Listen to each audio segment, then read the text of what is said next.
भाद्रपद शुक्ल पक्ष वामन एकादशी व्रत कथा।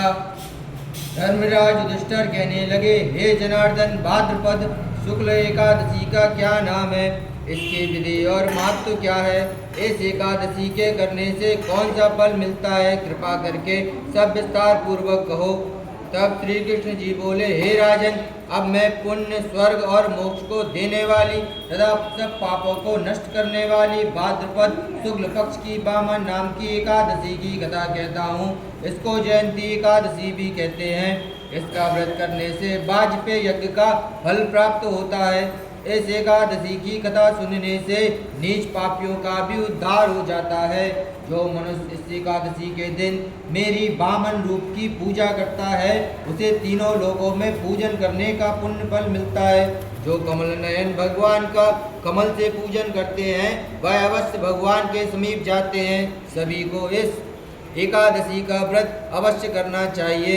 इस दिन भगवान विष्णु क्षीर सागर में अपने 4 मास के शयन के मध्य में करवट लेते हैं, इसलिए इसको परिवर्तनी एकादशी भी कहते हैं। भगवान के वचन सुनकर युधिष्ठिर बोले, हे भगवान, मुझे अति जिज्ञासा हो रही है कि भगवान विष्णु किस प्रकार सोते और करवट लेते हैं तथा किस तरह उन्होंने राजा बलि को वचन में बांधा और वामन रूप रखकर क्या क्या लीलाएं की।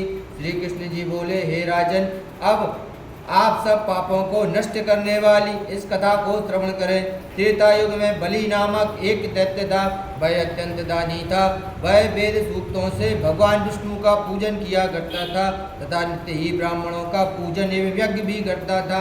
अपनी भक्ति और यज्ञों के प्रभाव से उसने इंद्रलोक तथा सभी देवताओं के लोगों को जीत लिया। एक दिन सब देवता एकत्र होकर सोच विचार कर भगवान विष्णु के पास जाकर और नतमस्तक होकर वेद मंत्रों द्वारा भगवान का पूजन और स्तुति करने लगे।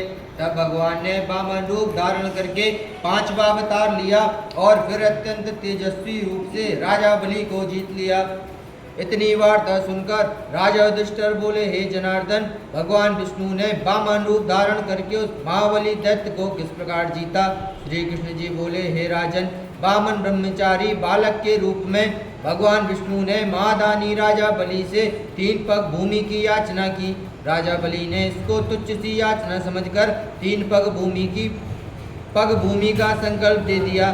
तब भगवान विष्णु ने अपने विक्रम रूप को बढ़ाकर भूलोक में पद, भुवलोक में जंघा, स्वर्गलोक में कमर, महलोक में पेट, जनलोक में हृदय, यमलोक में कंठ की स्थापना कर सत्यलोक में मुख, उसके ऊपर मस्तक स्थापित किया।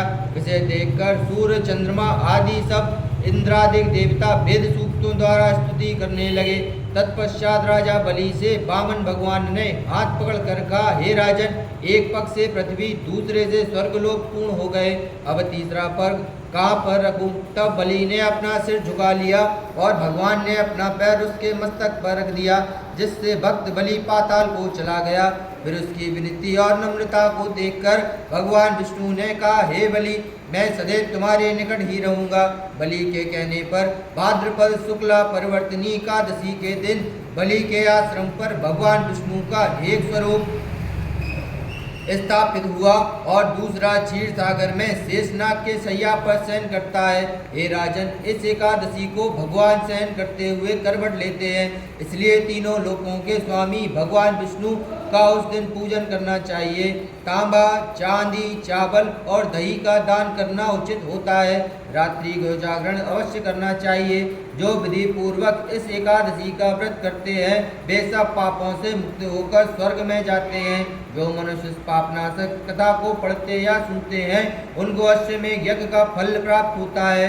बोलो एकादशी मैया की जय, विष्णु भगवान की जय, ठाकुर जी महाराज की जय, राधा रानी की